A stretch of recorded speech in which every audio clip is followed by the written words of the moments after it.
Telugu film actor Ramcharan की अमीन पीर दरगाह कड़पा पर हाजिरी। तेलुगु फिल्मों के मशहूर एक्टर व चिरंजीवी के बेटे रामचरण ने आंध्र प्रदेश के कड़पा के मशहूर अमीन पीर दरगाह, जिसको पैदा दरगाह भी कहा जाता है, जिस पर हाजिरी दी और चादर गुल पेश की।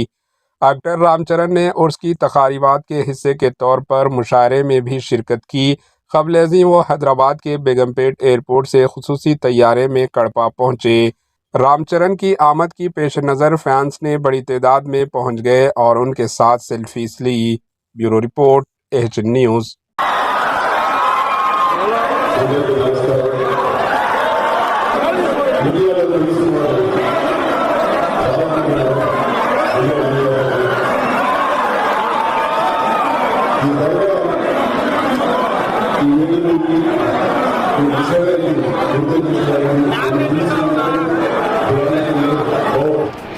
एचएन न्यूज़ को लाइक करें, शेयर करें और सब्सक्राइब करना ना भूलें।